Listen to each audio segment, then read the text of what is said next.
Well, for more on this, we can now cross live to our guest, Marcus Papadopoulos, publisher and editor of Politics First. Mr. Papadopoulos, thank you for joining us on the programme.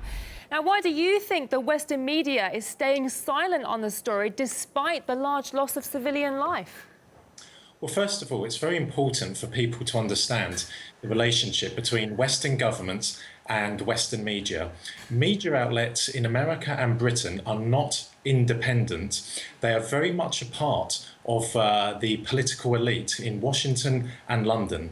And their responsibility, their job, their duty is to guide policymakers in America and Britain, to influence them, and then to gather domestic support behind American and/or British foreign policy objectives wherever they are in the world. So that's very important for people to understand, and that must be relayed time and time again. Now, why has Western media, American, British media, barely reported on American strikes against civilians in Syria? Well, it's very simple.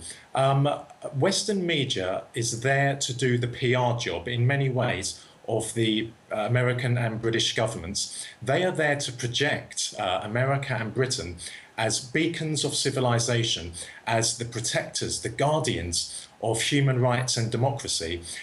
Given what I said at the beginning of this interview, that Western media is very much a part of the American and British political elites, it therefore is no surprise they are not going to cover what was a blatant massacre by the American Air Force of civilians in Syria. Now, Syria wants the UN to condemn US coalition airstrikes, but do you expect that to really happen? No, I don't. Who sits on the United Nations Security Council? America, Britain, France, Russia and China.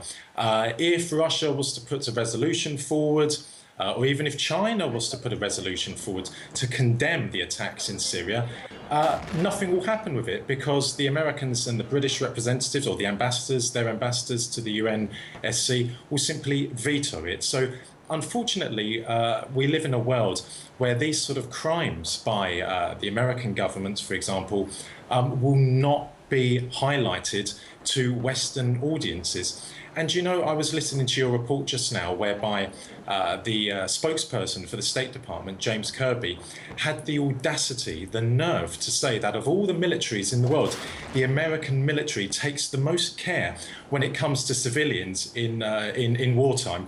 Well, the people of Hiroshima and Nagasaki might have something to say about that when the Americans dropped atomic bombs there. The people of Vietnam might have something to say about that, given that the Americans dropped napalm there. The people of Serbia might have something to say about that when the Americans dropped depleted uranium shells there, causing massive increases in cancer. And of course, the people of Afghanistan and northern Pakistan might have something to say about that, given the American drone wars there, which have killed thousands of civilians.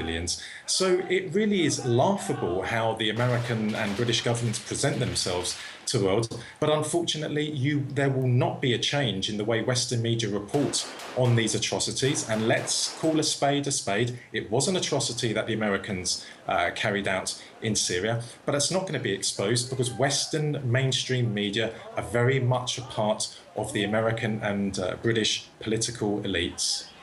Mr. Papadopoulos, always good talking to you. Marcus Papadopoulos there, publisher and editor of Politics First. Thanks again.